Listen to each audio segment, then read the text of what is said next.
అనేక సార్లు మనము పోరాటం చేయొచ్చు అనేటువంటి మాటని మనం మర్చిపోతా ఉంటాం. ఎలాగా అలవాటైపోయిందంటే మన యొక్క లైఫ్ స్టైల్ ఇంకా ఇంతేలేండి, నా యొక్క జీవితం ఇంతే, ఆశించడం కూడా తప్పే అనేటువంటి ఆలోచనలోకి మనము పడిపోతా ఉంటాం. ఈ ఉద్యోగం గాని ఒకవేళ నేను కోల్పోతే నా జీవితంలో ఏ ఉద్యోగం నాకు రాదు. ఇప్పుడు ఒక పెద్ద డిప్రెషన్ రాబోతుంది ఈ యొక్క ప్రపంచానికి.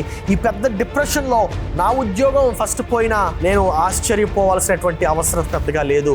దాంట్లోనే ఆ యొక్క ఆలోచనలో నువ్వు కూరుకుపోతా ఉన్నావేమో. నేను చెప్పేటువంటి మాట ఈరోజు ఏంటంటే, నువ్వు ఆ యొక్క పరిస్థితిలో ఉండడానికి వీలు లేదు. నువ్వు తిరిగి పోరాడొచ్చు. నువ్వు ఆ యొక్క పరిస్థితిలో ఉండడానికి వీలే లేదు, కానీ నువ్వు తిరిగి ఆ యొక్క పోరాటాన్ని నీవు కొనసాగించాలి. ఎవరైనా ఒకవేళ ఈ యొక్క ఆందోళనతో, ఈ యొక్క చింతతో, ఈ యొక్క బాధతో వస్తా ఉంటే నేను వాళ్ళకి చెప్పేది ఏంటంటే, నిన్ను నీవు నిందించుకోవడం మానేసి నీవు తిరిగి పోరాడటము మొదలు పెట్టాలి. ఇతరులు చెప్పేటువంటి మాటల్ని, లేకపోతే ఆ యొక్క డిప్రెషన్ పైన నీవు పోరాటం చేయాలి. నువ్వు వెనక్కి తగ్గొద్దు, కానీ ముందుకి కొనసాగాలి. అనేక మార్లు మనము ఈ యొక్క చింత లేదంటే ఆందోళన అనేటువంటి ఆ యొక్క సమస్యతో బాధపడుతూ ఉంటాం. ఈరోజు నేను అడిగే ప్రశ్న ఏంటంటే, నువ్వు అటాక్ చేయబడుతూనే ఉంటావా, లేకపోతే నువ్వు తిరిగి అటాక్ చేస్తావా? మనము రోమిలికి రాసిన పత్రిక 15వ అధ్యాయం 13వ వచనంలో మనం చూసినట్లయితే, కాగా మీరు పరిశుద్ధాత్మ శక్తి పొంది విస్తారముగా నిరీక్షణ వారగుటకు నిరీక్షణ కర్తయగు దేవుడు విశ్వాసము ద్వారా సమస్త ఆనందముతోను సమాధానముతోను మిమ్మును నింపును గాక అనేటువంటి మాటని మనము చూస్తున్నాం ఈరోజు. ఏంటదంటే, దాని అర్థం ఏంటంటే, దేవుడు మనకు నిరీక్షణను ఇచ్చేటువంటి వాడు. దేవుడు మనకి ఆనందమును సమాధానమును ఇచ్చేటువంటి వాడు.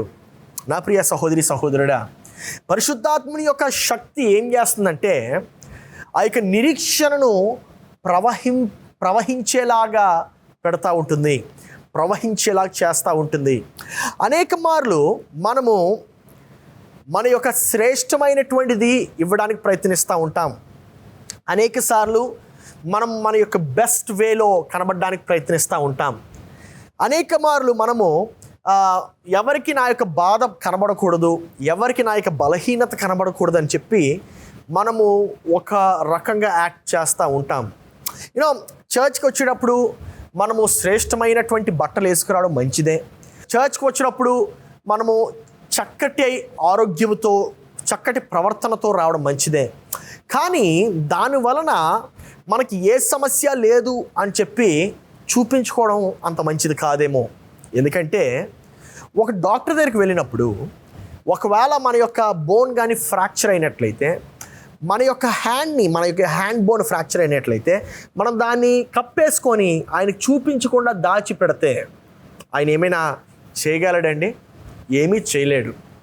అదే రీతిగా దేవుని యొక్క సన్నిధికి వచ్చినప్పుడు మనము మన యొక్క బెస్ట్లో రావటం మంచిదే, కానీ మనం కలిగి ఉండేటువంటి గాయాలను, మనము కలిగి ఉండేటువంటి ఆ యొక్క బాధలను మనము దేవునికి చూపించుకోకుండా, దేవునికి చూపకుండా దాచటము మంచిది కాదు. ఎందుకంటే మనము బయట బహిరంగంగా బాగానే ఉండొచ్చు, కానీ ఆంతర్యంలోని మనం కృంగిపోయి నశించిపోతా ఉండుండొచ్చు. అనేక సార్లు మనం దేవుని దగ్గరికి వచ్చినప్పుడు మనము దేవుని దగ్గర నుండి దాచడానికి ప్రయత్నిస్తూ ఉంటాం. కానీ నా ప్రియ సహోదరి సహోదరుడా, దేవుడు ఎందుకున్నాడంటే నిన్ను స్వస్థపరచడానికి, నేను ఇంకా ఉన్నతమైనటువంటి స్థితిలోకి తీసుకువెళ్ళడానికి, దేవుడు నిన్ను ధైర్యపరచడానికి ఉన్నాడు. నువ్వు ఈరోజు ఈ యొక్క డిప్రెషన్ లేకపోతే యాంగ్జైటీ అనేటువంటి ఇష్యూస్తో నువ్వు స్ట్రగుల్ అవుతున్నావేమో. ఈ యొక్క బాధలతో నువ్వు ఆ బాధల్ని నువ్వు ఏం చేయాలి అనే ఆ పరిష్కారం నీకు దొరకట్లేదేమో. నా ప్రియ సహోదరి సహోదరుడా, ఎవరు కూడా ఈ యొక్క ప్రపంచంలో ఉన్న ఎవరు కూడా నాకు ఎటువంటి బాధ లేదండి, నాకు ఎటువంటి సమస్య లేదండి అని చెప్పి మనం చెప్పలేము. మనము ఎప్పుడైనా చింతిస్తే మనము ఆ చింతలోనే జీవిస్తూ ఉండిపోతూ ఉంటాం. ఉదాహరణకి నేను కూడా అనేక సార్లు చింతించేవాడిని.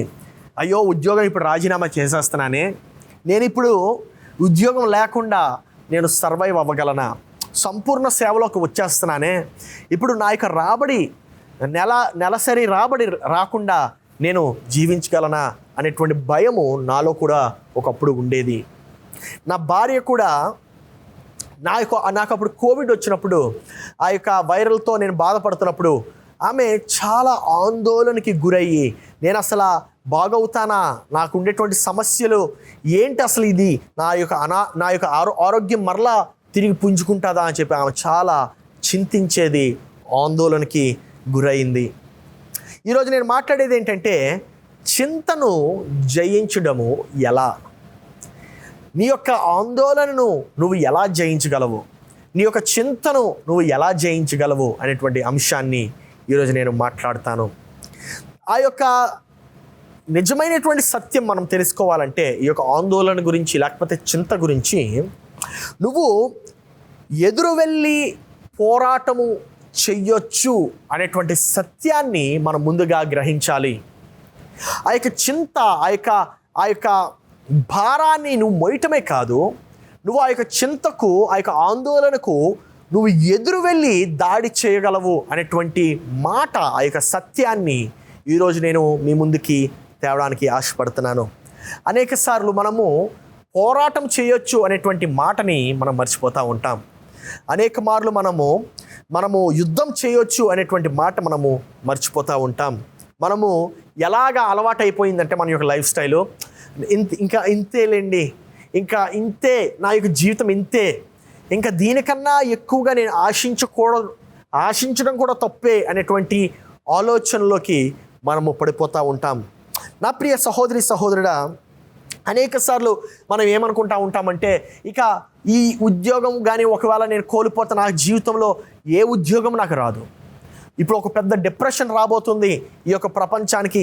ఈ పెద్ద డిప్రెషన్లో నా ఉద్యోగం ఫస్ట్ పోయినా నేను ఆశ్చర్యపోవాల్సినటువంటి అవసరం పెద్దగా లేదు అని నువ్వు ఆందోళనకి, దాంట్లోనే ఆ యొక్క ఆలోచనలో నువ్వు కూరుకుపోతా ఉన్నావేమో. నా ప్రియ సహోదరి సహోదరుడా, నేను చెప్పేటువంటి మాట ఈరోజు ఏంటంటే, నువ్వు ఆ యొక్క పరిస్థితిలో ఉండడానికి వీలు లేదు. నువ్వు తిరిగి పోరాడొచ్చు. నువ్వు ఆ యొక్క పరిస్థితిలో ఉండడానికి వీలే లేదు, కానీ నువ్వు తిరిగి ఆ యొక్క పోరాటాన్ని నీవు కొనసాగించాలి. నా ప్రియ సహోదరి సహోదరుడా, ఎవరైనా ఒకవేళ ఈ యొక్క ఆందోళనతో, ఈ యొక్క చింతతో, ఈ యొక్క బాధతో వస్తూ ఉంటే నేను వాళ్ళకి చెప్పేది ఏంటంటే, నిన్ను నీవు నిందించుకోవడం మానేసి నీవు తిరిగి పోరాడటము మొదలు పెట్టాలి. నిన్ను నీవు నిందించుకోవడం, బ్లేమ్ చేసుకోవడం ఆపివేయి. నువ్వు తిరిగి ఇతరులు చెప్పేటువంటి మాటల్ని, లేకపోతే ఆ యొక్క డిప్రెషన్ పైన నీవు పోరాటం చేయాలి. నువ్వు దేనిపైన పోరాటం చేయాలి? నేను చెప్పేటువంటి మాట ఏంటంటే, నువ్వు వెనక్కి తగ్గొద్దు కానీ ముందుకి కొనసాగాలి. నీవు వెనకం చేయొద్దు కానీ నీ యొక్క పోరాటాన్ని నీవు బలపరచాలి. నా ప్రియ సహోదరి సహోదరుడా, ఈ మాట చెప్పగానే పాస్టర్ గారు పోరాటం చేయమన్నారు, యుద్ధం చేయమన్నారు, నేను ఇక పెద్ద యుద్ధాలకే వెళ్ళిపోవాలి, ప్రతి ఒక్కరితో నేను గొడవ పెట్టేసుకోవాలని చెప్పి అనేక మంది అనుకుంటూ ఉంటారు. కానీ కాదండి, అలాంటి పరిస్థితి కాదు. పోరాటం ఎలా చేయాలి అనేటువంటి మాటని మనం ఈరోజు చూస్తాం. అనేక మార్లు బైబిల్ గ్రంథంలో దేవుడు ఏమని చెప్పాడంటే, నేను నిన్ను ఆశీర్వదిస్తాను, నేను నీ యొక్క సంతతిని ఇంకా బహుగా ఆశీర్వదిస్తాను, నీ వచ్చే తరాన్ని గొప్ప రాజులుగా మారుస్తాను, ప్రవక్తలుగా మారుస్తాను, నీ యొక్క వచ్చే తరం అంతా కూడా ఈ యొక్క నాయకులుగా ఉంటారు అనేటువంటి మాటలు, ఆశీర్వాదాలు మనం అనేక సార్లు చూస్తూ ఉంటాం. కానీ దేవుడు ఏమని చెప్తాడంటే దాని తర్వాత, నువ్వు ఎక్కడ ఈ యొక్క చిన్న యుద్ధంతో మొదలుపెట్టని చెప్తాడు. You need to start fighting those big battles by starting a small battle over here. నా ప్రియ సహోదరి సహోదరుడా, దేవుడు నిన్ను దీవించాలంటే ఒక చిన్న యుద్ధంతోనే ఆయన ప్రారంభిస్తాడు ఆ యొక్క దీవెనని. ఉదాహరణకి, ఇశ్రాయేలీలు 400 సంవత్సరాలు ఐగుప్తు దేశంలో బానిసలుగా జీవిస్తూ ఉన్నారు. వారు రోజు మొర పెడతా ఉన్నారు, దేవా ఈ యొక్క బానిస బ్రతుకు నుండి మాకు విడుదల కలుగజేయి, మా యొక్క రక్షకుని పంపి అని చెప్పి వారు రోజు మొరపెడతా ఉన్నప్పుడు ఒకరోజు మోషే బయటకు వస్తాడు నాయకుడిగా. మోషేతో దేవుడు మాట్లాడతాడు, మోషే నేను నిన్ను వాడుకుంటాను, ఇశ్రాయేలు అందరిని బయటికి లాక్కుతాను, బానిసత్వం నుండి నువ్వే వాళ్ళని బయటికి తీసుకురావాలని చెప్పి దేవుడు అంటే వెంటనే మోషే ఒప్పుకుంటాడు. ఫరో దగ్గరికి వెళ్తాడు. ఫరోతో అంటాడు, ఫరో నువ్వు వదిలేయాలంటాడు, వదలనంటాడు ఫరో. అప్పుడు వెంటనే దేవుడు ఆ యొక్క 10 వ్యాధుల్ని పంపిస్తూ ఉంటాడు. భయంకరమైనటువంటి వ్యాధులు ఇశ్రాయేల్ని చుడతా ఉంటాయి. వ్యాధులతో పాటు కొన్ని కెలామిటీస్ వస్తూ ఉంటాయి. అప్పుడు ఫరో సరే నువ్వు ఇశ్రాయేల్ అందరినీ తీసుకెళ్ళిపోయి అని చెప్పి మోషేతో అన్న తర్వాత ఇశ్రాయేల్ బయటకు వచ్చేస్తారు. వారు ఆ యొక్క వాగ్దానం చేయబడినటువంటి ఆ యొక్క ప్రదేశానికి వెళ్తున్నప్పుడు దారి మధ్యలో మోషే గారు చనిపోతారు. మోషే చనిపోగానే వెంటనే మోషేని రీప్లేస్ చేసేది ఎవరు? యెహోషువ. ఇప్పుడు యెహోషువతో దేవుడి మాట అంటున్నాడు. యెహోషువ గ్రంథం 1వ అధ్యాయం 3వ వచనము, నేను మోషేతో చెప్పినట్లు మీరు అడుగుపెట్టు ప్రతి స్థలమును మీకు ఇచ్చుచున్నాను అనేటువంటి మాటను మనం చూస్తున్నాం. దాని అర్థం ఏంటంటే, నేను మోషేకి ఏదైతే వాగ్దానం చేశానో ఆ యొక్క వాగ్దానం చేసినటువంటి ప్రతి భూమిని నేను మీకు ఇస్తానని దేవుడు యెహోషువతో ఇలాగా ఈ యొక్క వాగ్దానము ఆయన చేశాడు. మరి కొన్ని వచనాల తర్వాత అదే అధ్యాయంలో కొన్ని అంటే 6 వచనాల తర్వాత దేవుడు యెహోషువతో ఈ మాట చెప్తున్నాడు. ఏమనంటే, నేను నీకు ఆజ్ఞాపించి ఉన్నాను కదా, నిబ్బరము కలిగి ధైర్యముగా నుండుము, దిగులు పడకుము, జడియకుము, నీవు నడుచు మార్గం అంతటిలో నీ దేవుడైన యెహోవా నీకు తోడయ్యుండును అనేటువంటి మాట చూస్తున్నాం. ఏంటని 3వ వచనంలోనేమో దేవుడు అన్నాడు, యెహోషువ మోషేకు ఏదైతే వాగ్దానం చేశానో ఆ వాగ్దానం చేసిన ప్రతిదీ నేను నీకు ఇస్తానని చెప్పావు. ఇప్పుడేమో నన్ను జడియొద్దంటున్నావు, భయపడొద్దంటున్నావు, నేను ఎక్కడికి వెళ్తే అక్కడ నీ ఉంటానంటున్నావు, ఏంటయ్యా ఈ విడ్డూరం అని చెప్పి యెహోషువ అక్కడ ఆలోచించి ఉండొచ్చు. దాని అర్థం ఏంటో తెలుసండి, దేవుడు నీకు ఏమైనా ఇవ్వాలంటే, దేవుడు నిన్ను ఆశీర్వదించాలని చెప్పి ఆయన ఆలోచించినప్పుడు దాని అర్థం ఏంటంటే, ఒక చిన్న యుద్ధాన్ని నీ జీవితంలో పెడతాడు. ఆ యొక్క చిన్న యుద్ధము నీ జీవితంలో ఎందుకు పెడతాడంటే, ఆ యుద్ధము ద్వారానే ఆ యొక్క ఆశీర్వాదాన్ని నీ యొక్క జీవితంలో తీసుకొస్తాడు. హల్లెలూయా. నా ప్రియ సహోదరి సహోదరుడా, ఇప్పుడు తెలిసినటువంటిది అప్పుడు యెహోషువకి తెలియనటువంటి విషయం ఏంటంటే, దేవుడు యెహోషువకి ఈ యొక్క వాగ్దానం చేసినటువంటి దేశము ఇవ్వటానికి యెహోషువ 31 యుద్ధాలు జయించాల్సినటువంటి పని ఉన్నది. 31 యుద్ధాలు. Jashuva won 31 battles in order to conquer the land of Canaan. నా ప్రియ సహోదరి సహోదరుడా, అదే రీతిగా నూతన నిబంధన నుండి పౌలు తిమోతితో మాట్లాడుతున్నాడు, తన యొక్క ట్రైనీతో. ఏమనంటే 2వ తిమోతి గ్రంథము 4వ అధ్యాయం 7వ వచనము, మంచి పోరాటము పోరాడి తిని నా పరుగు కడముట్టిచ్చి తిని విశ్వాసము కాపాడుకొంటిని అనే మాట మనం చూస్తున్నాం. దాని అర్థం ఏంటో తెలుసా, పౌలు కూడా ఇక్కడ తిమోతికి ఏమని చెప్తున్నాడంటే, నేను కొన్ని భయంకరమైనటువంటి పరిస్థితులు ఎదుర్కొన్నాను, కానీ నా యొక్క పోరాటాన్ని నేను విడిచిపెట్టలేదు. నేను కొన్ని భయంకరమైనటువంటి పరిస్థితుల ద్వారా వెళ్ళాను, కానీ నా యొక్క పోరాటాన్ని నేను వదులుకోలేదు, నేను వెనకని చేయలేదు. ఎంత భయంకరమైన పోరాటాలంటే, అంటే దేవుడు నన్ను ఎంత అభిషేకించాడు ఒకసారి వినండి. అంటే పౌలు యొక్క నీడ అక్కడ వ్యాధిగ్రస్తుల మీద పడుతున్నప్పుడు ఆ యొక్క వ్యాధుల నుండి వారు స్వస్థత పొందేవారు. అటువంటి బలమైనటువంటి వ్యక్తి కూడా పోరాటం చేశాడు. అటువంటి బల శౌర్యుడు కూడా గొప్ప యుద్ధాలు చేశాడు. ఇక్కడ పౌలు చెప్పేటువంటి మాట ఏంటంటే, నేను అనేక మందిని కలిశాను, అనేక ఉన్నత అధికారులను కలిశాను, వారిపైన యుద్ధాలు కూడా చేశాను. ఎటువంటివంటే నా యొక్క ఉద్దేశాన్ని కాపాడుకునేటువంటి యుద్ధాలు చేశాను, దేవుని యొక్క సేవను కొనసాగించేటువంటి యుద్ధాలు చేశాను. నా ప్రియ సహోదరి సహోదరుడా, అటువంటి యుద్ధము యుక్తమైనది. అటువంటి యుద్ధము it is very worthy of fight. అనేక మార్లు మనము యుద్ధాలు చేసి అలసిపోయి ఉంటాము. అనేక సార్లు మనము మన యుద్ధాలలో అలసిపోయి సొలసిపోయి ఉంటాము.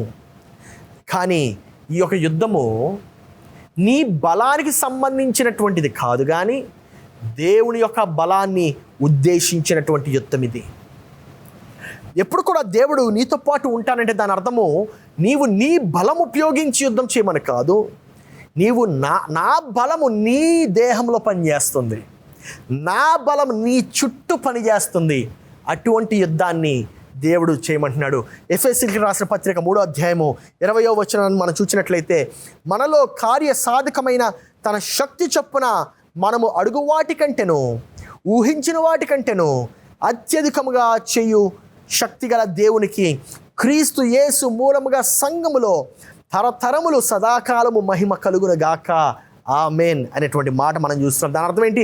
మనం ఊహించిన వాటి కంటేను, మనము మన యొక్క ఉద్దేశాలను మించినటువంటి యుద్ధాలు, ఉద్దేశాలను మించినటువంటి ఆశీర్వాదాలు ఆయన మనకు చేస్తాడట. నా ప్రియ సహోదరి సహోదరుడా, దాని అర్థం ఏంటంటే, నీవు నీ యొక్క ఊహను మార్చుకునేటువంటి సమయం ఆసన్నమైంది. ఎందుకో తెలుసా?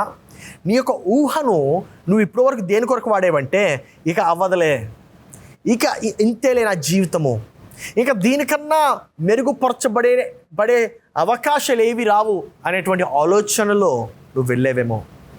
కానీ దేవుడు అంటున్నాడు, నీవు ఊహించిన వాటికంటేను, నీ యొక్క ఊహకు అందనటువంటి కార్యాలు నీ యొక్క జీవితంలో దేవుడు చేస్తాడంటే ఎలాగంటే తన శక్తి చొప్పున. దేవుని యొక్క శక్తి, దేవుని యొక్క బలం మనకు అర్థం కావాలంటే ఒక ఎగ్జాంపుల్ నేను వాడుతాను. మా స్కూల్ దినాల్లో, మా స్కూల్ డేస్లో ఆ రోజు చక్కటి day, it was a good day అనమాట. మంచి సనీ డే, బాగుంది, స్కూల్లో చక్కగా ఎంజాయ్ చేసాం, అయిపోయింది. కానీ ఆ స్కూల్లో ఒక కంప్యూటర్ టీచర్ ఉండేవారు. మా స్కూలింగ్ అంటే ఐఎమ్ టాకింగ్ అబౌట్ 2010, ఓకే, 2002వ సంవత్సరంలో మాకు కంప్యూటర్ సార్ ఉండేవారు. ఆ కంప్యూటర్ సార్ ఎలాగంటే, ఆయనే ఇంటర్నెట్ కనిపెట్టినంత యాటిట్యూడ్ ఆయనలో ఉండేది. ఆయన నేనే ఇంటర్నెట్ కనిపెట్టాను అన్న రేంజ్లో ఆయన మాట్లాడేవాడు అనమాట. కొంచెం ఈగోయిస్టిక్గా ఉండేవాడు. ఆయన పెద్దగా ఎవరికి నచ్చేవారు కాదు. యథావిధిగా స్కూల్ అయిపోయింది, నేను తిరిగి కారులో కూర్చున్నాను, వెయిట్ చేస్తున్నాను మా తమ్ముడు అక్క కోసం. కాసేపు తర్వాత మా తమ్ముడు వచ్చేసాడు, వెరీ గుడ్. ఇంకాసేపు తర్వాత మా అక్క వచ్చింది. కానీ మా అక్క ఏడుస్తూ వచ్చింది. ఏమైంది అక్క, ఎందుకు ఏడుస్తున్నావు అని చెప్పి నేను మా అక్కని అడిగితే ఏమి సమాధానం ఇవ్వలేదు. నేను అనుకున్నాను ఆకలేస్తుందేమో, ఆకలి వేయడం వల్ల ఏడుస్తుందేమో అనుకున్నాను. కానీ మేము కారులో ఇంటికి వెళ్ళేసరికి అక్కడ మా డాడీ బయట ఉన్నారు. మా డాడీ బయట ఉండి ఏవో పనులు చేయిస్తున్నారు. మా అక్క ఏడుపు ముఖం మా డాడీ చూశారు. మా అక్క ఏడుపు ముఖం మా డాడీ చూసి అప్పటికే కారు దిగిపోయాను. మా అక్కని అడుగుతున్నారు, ఏమైంది, ఎందుకు ఏడుస్తున్నావు అంటే, నన్ను స్కూల్లో తిట్టారని చెప్పి అంది. స్కూల్లో తిట్టారా? ఎందుకు తిట్టారు? ఏం చేసావు? తప్పేమైనా చేసావా? లేకపోతే హోంవర్క్ చేయలేదా? లేకపోతే ఏమైనా చేసావా అంటే, లేదు డాడీ, ఏం చేయలేదు. మా కంప్యూటర్ సార్ ఒక ఆయన ఉన్నారు, ఆయన ఎప్పుడు ఇలాగే నన్ను తిడతా ఉంటారు, ఊరికినే తిడతా ఉంటారు, అందరి ముందు కొంచెం షో ఆఫ్ చేస్తూ ఉంటారంటే వెంటనే మా డాడీ కారు ఎక్కు అన్నారు. కారు ఎక్కాం జీ అని చెప్పి స్కూల్కి వెళ్ళిపోయాం. స్కూల్కి వెళ్ళిపోయిన వెంటనే టక్ టక్ దిగాము. దిగి పైకి వెళ్ళాం. పైన స్టాఫ్ రూమ్కి వెళ్ళాం. స్టాఫ్ రూమ్కి వెళ్ళేసరికి ఆ స్టాఫ్ రూమ్లో టీచర్స్ అందరు కూర్చున్నారు. మా డాడీ డోరు మామూలుగా కొట్టలేదు, దబా దబా దబా దబా అని చెప్పి బాధేసి లోపలికి వెళ్ళిపోయాం. ఓహో, ఆ దబా దబా అని బాధేసరికి నేను అనుకున్నాను ఇంకా అయిపోయింది ఈరోజు, రేపటి నుండి మన స్కూల్కి రావట్లేదు అనుకున్నాను. కానీ దబా దబా అని బాధేసి మా డాడీ లోపలికి వెళ్ళి, నేను కంప్యూటర్ టీచర్ ఎవరని చెప్పి అడిగారు. ఎవరు సమాధానం ఇవ్వలే. మరొకసారి అడుగుతున్నాను, కంప్యూటర్ టీచర్ ఎవరు, సరిగా చెప్పండి అన్నారు. వెంటనే ఒక ఆయన నేనేనండి అని ఎత్తారు. ఎత్తితే ఆయన దగ్గరికి స్పీడ్గా నడుచుకుని వెళ్ళిపోయి ముఖం దగ్గర ఇక్కడ ఆయన ముఖం అంటే ఇక్కడ పెట్టాయి. మా డాడీ, ఇంకొకసారి నా కూతురుతో కానీ వేరే వాళ్ళ కూతురుతో కానీ యథవేషాలు వేసినట్టు తెలిసిందో నువ్వు ఈ యొక్క భూమి మీద ఉండవని చెప్పి ఆయన చెప్పారు. నేనేమో వెనక నా ఫేస్ దాచుకుంటున్నాను, బాబోయ్ మా డాడీ ఏంట్రా బాబోయ్ ఇలా చేస్తున్నారని అని మా డాడీ వెనక్కి తిరిగి డోర్ దగ్గరికి వెళ్ళి, అర్థమైందా అని అడిగారు. అర్థమైందండి అన్నాడు. మళ్ళా కొంచెం దూరం వెళ్ళి వెనక్కి తిరిగి, అర్థమైందా మాస్టరు అన్నారు. అర్థమైంది సార్ అన్నాడు. తర్వాత కారులోకి వెళ్ళిపోయాం.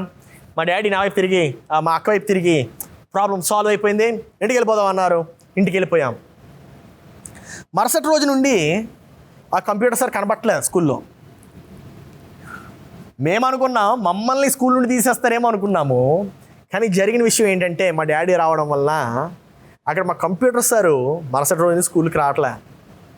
నా ప్రియ సహోదరి సహోదరుడా, దాన్ని బట్టి అర్థమైంది ఏంటంటే, నువ్వు యుద్ధము నీ బలంతో చేయవు, కానీ మీ తండ్రి అయినటువంటి ఆయన యొక్క బలముతో, మీ తండ్రి యొక్క బలముతో నువ్వు నీ యొక్క యుద్ధాన్ని చేస్తావు. నువ్వు నీ యొక్క తండ్రి బలమే అంతుంటే ఇంకా ఈ యొక్క భూమండలాన్ని తయారు చేసినటువంటి వాడు, ఈ యొక్క సర్వ సృష్టికర్త, నీ యొక్క దేవాది దేవుడు, ఆయన యొక్క బలము ఇంకెంతగా ఉండుండతో ఒకసారి నువ్వు ఆలోచించు. నా ప్రియ సహోదరి సహోదరుడా, దేవుడు అంటున్నాడు, నీ యొక్క నాకు కావాల్సిందలా నీ అనుమతి కావాలంతే. నువ్వు యుద్ధానికి వచ్చి నువ్వు చేయాల్సిందేం లేదు, యుద్ధానికి రావటం కావాలంతే. నువ్వు కానీ యుద్ధానికి వచ్చావనుకో, నీ తరపున నేను యుద్ధం చేస్తానంటున్నాడు. అందుకే దేవుని యొక్క వాక్యం సెలవిస్తుంది, యుద్ధము యెహోవాదే. నా ప్రియ సహోదరి సహోదరుడా, దేవుని యొక్క వాక్యం ఏమని చెప్తుందంటే, నీ అనుమతి కోసం వెయిట్ చేస్తున్నాడు. అంటే దాని అర్థం ఏంటంటే, దేవుని యొక్క వాక్యం ఏమేమి సెలవిస్తుందంటే, వనకొద్దు, భయపడొద్దు, నువ్వు అసలు బెదరొద్దు, ఎందుకంటే మీ కొరకు మీ శత్రువులతో యుద్ధము చేసి మిమ్మును రక్షించువాడను నేనే అని దేవుని యొక్క వాక్యము ద్వితీయోపదేశ కాండము 20వ అధ్యాయం 4వ వచనంలో సెలవిస్తుంది. నా ప్రియ సహోదరి సహోదరుడా, నీ యొక్క బలంతో నువ్వు యుద్ధం చేయట్లేదు, కానీ నువ్వు దేవుని యొక్క బలముతో యుద్ధం చేస్తున్నావు. కానీ అపవాది ఎలా వస్తాడంటే, అపవాది చిన్న చిన్న తంత్రాలు వాడుకుంటూ చిన్న చిన్న గిమిక్కులు చేస్తా వస్తూ ఉంటాడు. అపవాది యొక్క తంత్రాలు ఎలా ఉంటాయి? అపవాది గురించి ఏమో చెప్తుందంటే, యోహాను సువార్త 10వ అధ్యాయం 10వ వచనంలో, దొంగతనమును హత్యను నాశనం చేయుటకు వచ్చును, కానీ మరి దేనికి రాడు. గొర్రెలకు జీవము కలుగుటకును అది సమృద్ధిగా కలుగుటకును నేను వచ్చి తినని మీతో నిశ్చయముగా చెప్తున్నాను. నా ప్రియ సహోదరి సహోదరుడా, అపవాది దొంగతనం చేయడానికి దొంగ ఎలా వస్తాడు? సీక్రెట్గా వస్తాడు. దొంగ వచ్చినప్పుడు ఒక్కొక్కసారి ఈ అపవాది ఎంత భయంకరమైనటువంటి వాడంటే, సాతాను యొక్క తంత్రాలు ఎలా ఉంటాయంటే, నిన్ను ఏమీ చేయలేడు గనుక నీ యొక్క ఆలోచనతో, నీ మానసిక పరిస్థితితో ఆయన ఆడుకుంటూ ఉంటాడు. ఆయన ఎలా ప్రభావితం చేస్తాడు నిన్నంటే, ఆయన నీ యొక్క మనస్సు పైన ఒత్తిడి చేస్తూ ఉంటాడు. అందుకే నీకు ఆ యొక్క ఆందోళన కలిగించేటువంటి మాటలు నీలో పుట్టిస్తూ ఉంటాడు. ఆ యొక్క ఆందోళన కలిగించేటువంటి ఆలోచనలు నీ హృదయంలో ఆ యొక్క అపవాది పుట్టిస్తూ ఉంటాడు.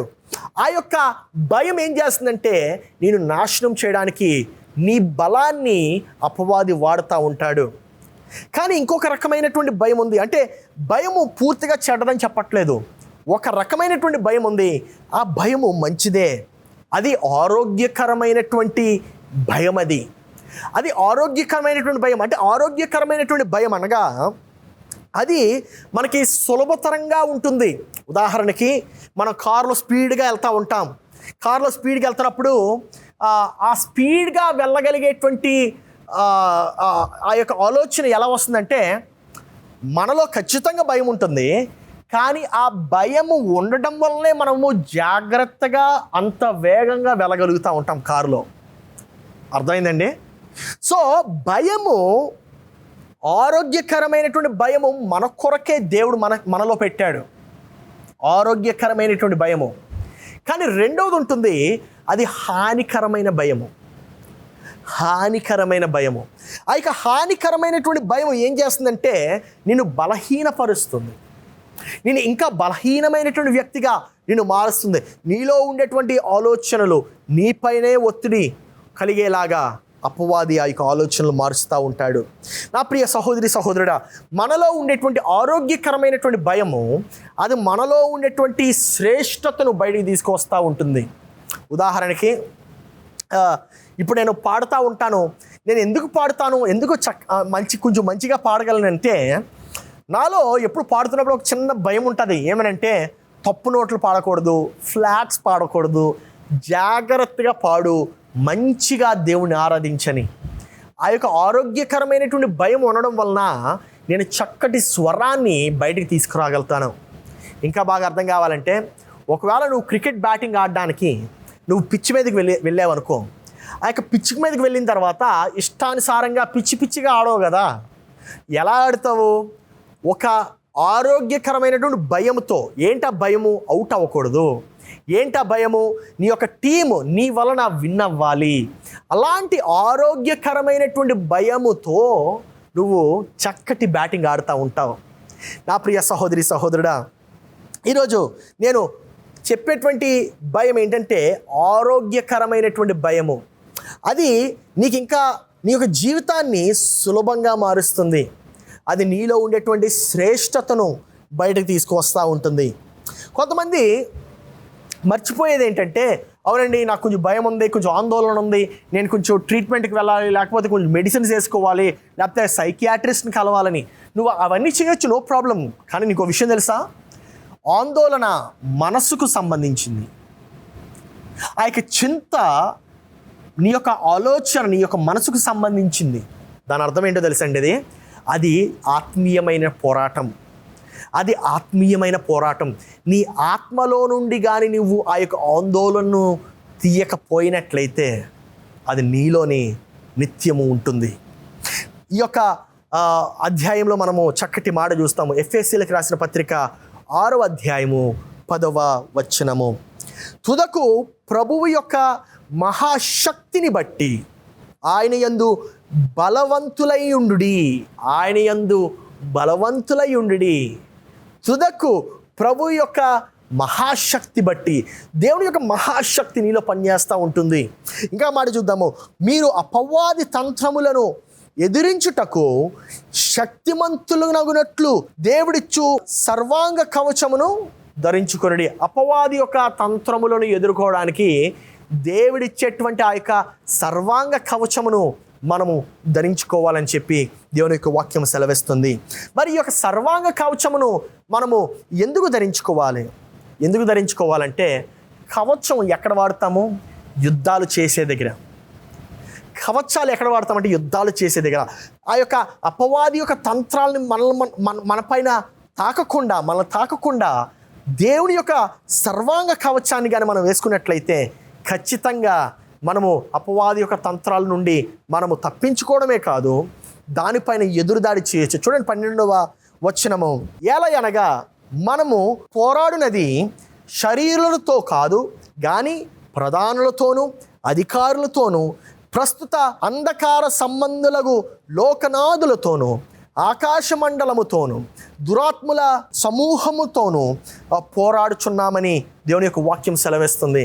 దాని అర్థం ఏంటంటే, నువ్వు నీ యొక్క యాంగ్జైటీతో నువ్వు యుద్ధం చేయవు, నువ్వు నీ యొక్క ఆందోళనతో యుద్ధం చేయవు, కానీ అపవాదితో యుద్ధం చేస్తావు. అప్పుడు నీ యొక్క ఆందోళన పోతుంది. నువ్వు నీ యొక్క యుద్ధము నీ యొక్క అపవాదితో చేయాలి. దాని అర్థం ఏంటంటే, అది ఒక ఆత్మీయమైనటువంటి యుద్ధము. It is a battle of the spirit. It is a spiritual battle. నా ప్రియ సహోదరి సహోదరుడా, నువ్వు గమనించాల్సినటువంటిది ఏంటంటే, నీవు ఒక యుద్ధ వీరుడు అని నువ్వు గమనించాలి. నువ్వు పోరాటం చేసేవాడు అని నువ్వు గమనించాలి. మరి ఎలా పోరాటం చేయాలండి? ఈ యొక్క యుద్ధం ఎలా చేయాలి? నీకు అర్థం కావట్లేదా? అందుకే నేను ఈ యొక్క మాట చెప్తున్నాను. నువ్వు యుద్ధం ఎలా చేయొచ్చు అంటే, ప్రార్థనతో నీ యొక్క యుద్ధాన్ని ప్రారంభించాలి. ప్రార్థనతో ఆరాధనతో ఈ యొక్క యుద్ధాన్ని ప్రారంభించాలి. నేను ప్రార్థన అనగా మనం భోజనం ముందు చేస్తాం కదండి, దేవా ఈ యొక్క ఆహారం కొరకు వందనాలు, మంచి అన్నం, మంచి బువ్వ వందనాలు కాదు. అటువంటి ప్రార్థన గురించి నేను చెప్పట్లేదు. నేను మాట్లాడుతున్నటువంటి ఆరాధన, మనం అందరం చర్చికి వచ్చి ఆరాధిస్తాం కదా, మన చేతులెత్తి ఆ ఆరాధన గురించి మాట్లాడట్లేదు. మరి ఏ ఆరాధన, ఏ ప్రార్థన గురించి మాట్లాడుతున్నారంటే, మీరు ప్రతిదినము అట్లీస్ట్ 30 నిమిషాలు ప్రార్థనతో మీ యొక్క దినాన్ని మీరు ప్రారంభించాలి. మీరు ప్రతిరోజు కనీసం 30 నిమిషాలు మీ యొక్క రోజును ప్రార్థనతో ప్రారంభించాలి. నువ్వు ఎప్పుడైతే 30 నిమిషాలు నీ యొక్క ప్రతిరోజు ప్రార్థనతో ప్రారంభిస్తావో, అది కూడా ఏకాంతముగా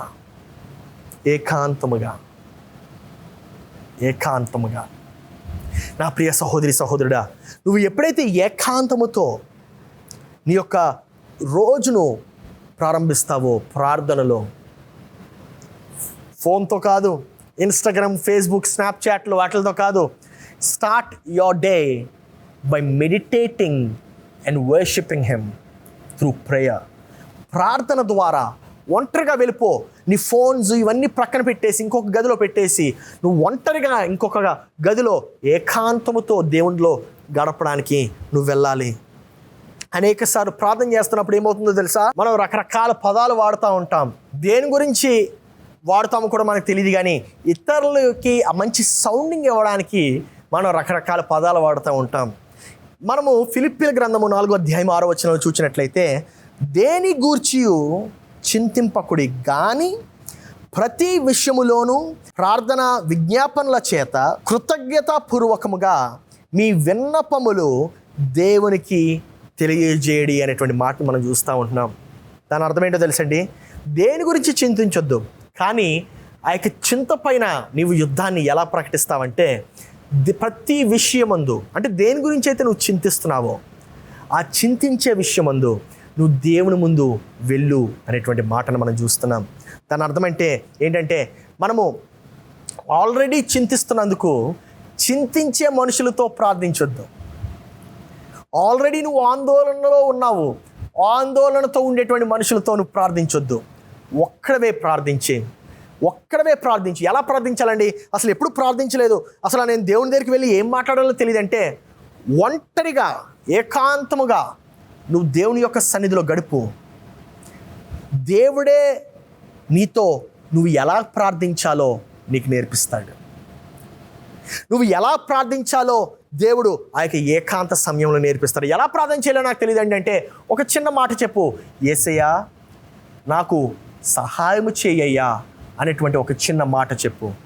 దేవుడు ఖచ్చితంగా ఆ యొక్క ప్రార్థనకు జవాబిస్తాడు. ఒకవేళ ఎలా ప్రార్థన ప్రారంభించాలో నాకు అర్థం కావట్లేదండి అంటే, ఆయన ముందు వెళ్ళు, ఏమీ లేకుండా 2 చేతులు పైకెత్తి ఆయన దగ్గర చెప్పు, దేవా నాకు ప్రార్థన ఎలా చేయాలో తెలియట్లేదయ్యా, కానీ నువ్వు నేర్పుమయ్యా అని నువ్వు ప్రార్థన చేయి. ఒకవేళ దేవుని యొక్క సన్నిధిలో ఏడవాలనిపిస్తే ఏడువు. నీ యొక్క హృదయాన్ని మాత్రము ఆయన నుండి దాచొద్దు. దేవుని యొక్క సన్నిధిలో నువ్వు ఎలాగైతే నీ నిజస్వరూపం ఉందో అలాగే నువ్వు ఆయన సన్నిధిలో ఉండు. ఖచ్చితంగా ఆయన నీకు సహాయం చేస్తాడు. అన్నిటికన్నా శ్రేష్టమైనటువంటి పని ఏంటంటే, ఆ యొక్క ప్రార్థన యొక్క ఫలితం కాదు నీకు కావాల్సింది ఏంటంటే, ప్రతిరోజు నువ్వు నీ యొక్క తండ్రి వద్దకు వెళ్తున్నావా లేదా, ప్రతిరోజు నీవు నీ యొక్క తండ్రి సన్నిధిని చేరుతున్నావా లేదా అనేటువంటిదే నీ యొక్క ప్రార్థన. ప్రతిరోజు నువ్వు ఆయన యొక్క సన్నిధికి వెళ్తా ఉంటే ఏమవుతుందో తెలుసా, ఆయన విరిగి నలిగినటువంటి నీ యొక్క హృదయాన్ని ఆయన తిరిగి బాగు చేస్తాడు. నీవు ఒంటరిగా ఈ యొక్క గదిలో లేవు, ఆ యొక్క గదిలో నీ యొక్క తండ్రితో ఉన్నావు. ఆ యొక్క గదిలో నీవు నీ యొక్క పరిశుద్ధాత్మ దేవునితో ఉన్నావు. ప్రతిరోజు ఒక చిన్న ప్రార్థనతో నీ యొక్క దినాన్ని నీవు ప్రారంభించు. ఆ యొక్క చిన్న చిన్న ప్రార్థనలు ఏం చేస్తుందో తెలుసా, నీ యొక్క బంధకాలను తెంచుతుంది. ఆ యొక్క చిన్న చిన్న ప్రార్థనలు ఏం చేస్తుందో తెలుసా, నీవు కలిగి ఉండేటువంటి ఆ యొక్క వ్యసనాలను నీ నుండి దూరపరుస్తుంది. ఆ యొక్క చిన్న చిన్న ప్రార్థనలు ఏం చేస్తుందో తెలుసా, నీవు నీ యొక్క బలహీనతను దేవుని యొక్క బలము ఎంటర్ అయ్యి నీ యొక్క బలముగా మారుస్తుంది. నా ప్రియ సహోదరి సహోదరుడా, కీర్తన గ్రంథము 16వ అధ్యాయము 11వ వచనంలో ఇలా సెలవిస్తుంది, జీవ మార్గమును నీవు నాకు తెలియజేసేదవు, నీ సన్నిధిని సంపూర్ణ సంతోషము కలదు, నీ కుడి చేతిలో నిత్యము సుఖములు కలవు అనేటువంటి మాటను చూస్తున్నాం మనం. దాని అర్థం ఏంటంటే, దేవుని యొక్క సన్నిధి నిన్ను బలపరుస్తుంది. దేవుని యొక్క సన్నిధి నిన్ను ఎంతలా బలపరుస్తుందంటే ఆయన యొక్క సుఖాన్ని నీకు దయచేస్తుంది. యెరెమీయా గ్రంథము 17వ అధ్యాయము 7వ వచనంలో చూస్తూ ఉంటాం మనము, యెహోవాను నమ్ముకొనువాడు ధన్యుడు, యెహోవా వానికి ఆశ్రయముగా ఉండును అనేటువంటి మాట మనం చూస్తూ ఉంటాం. నా ప్రియ సహోదరి సహోదరుడా, ఈ యొక్క సమయంలో దేవుడు నీతో మాట్లాడుతున్నాడా? దేవుని యొక్క స్వరాన్ని నీవు వింటున్నావా? దేవుడు నీతో మాట్లాడుతున్నట్లయితే, దేవుని యొక్క స్వరం నీకు వినపడుతున్నట్లయితే, ఆయన యొక్క సన్నిధి నుండి నీవు దూరంగా వెళ్లకుండా ఆయన సన్నిధికి నీవు సమీపస్తుడిగా నీవు రావాలి.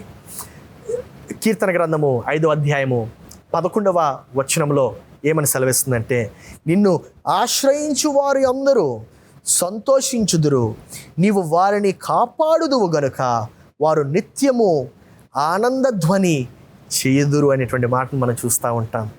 ఈరోజు నీవు దేవుడే నా యొక్క ఆశ్రయదుర్గమని నీవు ఆలోచిస్తున్నావా? దేవుడే నా యొక్క ఆశ్రయమై ఉన్నాడని నీవు ఆయన యొక్క సన్నిధిలో నీవు చేరుతున్నావా? నీవు అటువంటి ఆలోచన కలిగి ఉన్నట్లయితే ఈ సమయంలో యేసయ్యా నిన్ను నా యొక్క స్వంత రక్షణ కింద అంగీకరిస్తున్నాను అనేటువంటి మాటను నీవు నీ యొక్క నోటితో హృదయపూర్వకంగా చెప్పగలవా? నీవు నీ యొక్క దేవుణ్ణి నీ యొక్క గుడారముగా మార్చుకోగలవా? అప్పుడు ఏమవుతుందో తెలుసా? నీ యొక్క ఆందోళనను తీసివేసి ఆయన నీకు సంతోష వస్త్రమును ఇస్తాడు. నీ యొక్క బలహీనతను తీసివేసి ఆయన నీకు బలమైనటువంటి కవచమును ఆయన నీకు అనుగ్రహిస్తాడు.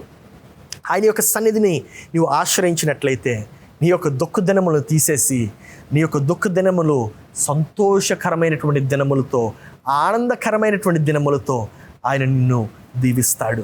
ఈ యొక్క సమయంలో నీవు ఆయనని ఆశ్రయిస్తుంటుండగా కళ్ళు మూసుకొని ఒక చిన్న ప్రార్థన నీవు చేయగలవా? ఎలా ప్రార్థించాలో నీకు అర్థం కాకపోయినట్లయితే నీవు నీ యొక్క 2 చేతులు పైకెత్తి, దేవా నిన్ను నేను ఆశ్రయిస్తున్నానయ్యా, నీవే నా యొక్క ఆశ్రయ దుర్గమై ఉన్నావు ప్రభువా అనేటువంటి మాటను నీవు చెప్పగలవా? ప్రభువా నాకు ప్రార్థన ఎలా చేయాలో రాదు, నాకు ఎలా నీతో మాట్లాడాలో రాదు నాయనా, కానీ నీ సన్నిధికి రావటం మాత్రం నాకు తెలుసు ప్రభువా అని నీవు ఆయనతో ఒప్పుకోగలవా? ఆయన నీకు ఒక బలమైనటువంటి దుర్గముగా ఆయన నిలబడతాడు. ఆయన నీ ఎదుట ఒక బలమైనటువంటి ఆశ్రయముగా నీకు ఆయన తోడై ఉంటాడు. నా ప్రియ సహోదరి సహోదరుడా, నీ యొక్క చింత యావత్తును నీవు ఆయన సన్నిధిలో విడిచిపెట్టు. ఆయన నీకు సంతోష వస్త్రాన్ని ఆయన దయచేస్తాడు. ఈ సమయంలో నీవు చెప్పగలవా, ప్రభువా నీవే నా యొక్క ఆశ్రయ దుర్గమై నీవు ఉండాలి ప్రభువా అనేటువంటి మాటను నీ యొక్క నోటితో నీవు చెప్పగలవా? నా ప్రియ సహోదరి సహోదరుడా, నీ ఒంటరిగా ఉన్నావని చెప్పి అనుకోవద్దు. నీవు నీ యొక్క సంపూర్ణతతో దేవుని ఆరాధించు. దేవుడు నీ యొక్క హృదయమని ఆయన యొక్క ఆనందముతో, ఆయన యొక్క సంతోషముతో ఆయన నింపుతాడు. ప్రార్థన చేసుకుందాం. ప్రియ పరలోకపు తండ్రి, నీకు వందనాలు చెల్లిస్తున్నాం. యేసయ్యా నీవు ఇచ్చినటువంటి ఈ వాక్యమును బట్టి, ఈ యొక్క సన్నిధిని బట్టి వందనాలు చెల్లిస్తున్నామయ్యా. దేవా ఈ ఉదయ కాలంలోనైనా దేవా నీ సన్నిధిలో ప్రభువా మేము నీ ఆవరణములో ప్రభువా మేము వచ్చి ఉంటుండగా దేవా మా యొక్క బలహీనతలు, మా యొక్క అనారోగ్యము ప్రభువా దేవా మేము కలిగి ఉన్నటువంటి ఆ యొక్క వ్యసనాలు అన్నిటినీ ప్రభువా నీ సన్నిధిలో పెడుతున్నామయ్యా. ప్రభువా వాటిని ప్రభువా నీవు తీసివేస్తామని మేము నమ్ముతున్నామయ్యా. దేవా మా యొక్క దుఃఖ దినములు దేవా మా దుఃఖ దినముల యొక్క అంతము వచ్చి మా సంతోషకరమైనటువంటి దినముల యొక్క ప్రారంభము వస్తుందని మేము విశ్వసిస్తున్నామయ్యా. దేవా నీవు మాతో మాట్లాడినందుకు వందనాలు చెల్లిస్తున్నాం. నీవు మా ప్రతి దినము మా యొక్క మొరను వింటున్నందుకు వందనాలు చెల్లిస్తున్నాం. మా యొక్క బలహీనతలను తొలగించి మాకు నీవే మా యొక్క బలమై ఉన్నందుకు వందనాలు చెల్లిస్తున్నాం. యుద్ధము యెహోవాదే అనేటువంటి వాగ్దానాలు నీవు మాకు దయచేసినందుకు వందనాలు చెల్లిస్తున్నామయ్యా. దేవా ఈ ఉదయకాలంలోనైనా, ఈ సమయంలోనైనా మేము మా యొక్క హృదయాన్ని నీకు అప్పగిస్తుంటుండగా నీవు మా యొక్క హృదయాన్ని స్వీకరించమని ప్రార్థిస్తున్నాము. దీవించుమయ్యా, ఆశీర్వదించుము. ఈ యొక్క వాక్యాన్ని విని స్పందించిన ప్రతి ఒక్కరిని నీవు ముట్టమని ప్రార్థిస్తూ యేసు పరిశుద్ధ నామములో అడిగి ప్రార్థిస్తున్నాము తండ్రి. ఆమేన్, ఆమేన్, ఆమేన్. ఈ యొక్క వాక్యం విని మీరు కానీ స్పందించినట్లయితే, మీరు ఇంకా యేసు ప్రభువుని మీ యొక్క స్వంత రక్షకుడి కింద అంగీకరించలేకపోయినట్లయితే ఈ సమయంలోనే యేసును మీ యొక్క స్వంత రక్షకుడి కింద అంగీకరించమని నేను విన్నపిస్తున్నాను. మీ యొక్క హృదయాన్ని తెరవండి. పరిశుద్ధాత్మ ప్రభువా నీవు మాతో మాట్లాడని చెప్పి నీవు ఆయనకి ఆహ్వానం పలుకు. ఖచ్చితంగా ఆయన నీతో మాట్లాడతాడు. యేసయ్య నీ యొక్క మాటలనైనా నన్ను బలపరుస్తున్నాయి ప్రభువా అని నీవు ఆయనకు వందనాలు చెల్లించు. ఖచ్చితంగా ఆయన నీకు ఆయన యొక్క మాటలను వినిపిస్తూ ఉంటాడు. నా ప్రియ సహోదరి సహోదరుడా, ఒకవేళ నీవు బ్యాప్టిజం తీసుకోవాలని చెప్పి నీవు ఆశించినట్లయితే ఇప్పుడు చెప్తున్నటువంటి నెంబర్ని నీవు డయల్ చేయి. నీకు ఉండేటువంటి క్వశ్చన్స్ను అడుగు. ఖచ్చితమైనటువంటి సమాధానాలు నీవు పొందుకుంటావు. 9885613245 9885613245 ఈ యొక్క నెంబర్కి నీవు కాల్ చేసినట్లయితే, అదే రీతిగా మన యొక్క సోషల్ మీడియా ప్లాట్ఫామ్స్ అన్నిటికీ దయచేసి సబ్స్క్రైబ్ అవ్వండి. ఖచ్చితమైనటువంటి ఆశీర్వాదాలు మీరు మీ యొక్క జీవితంలో పొందుకుంటారు. Thank you. God bless you. Have a good day.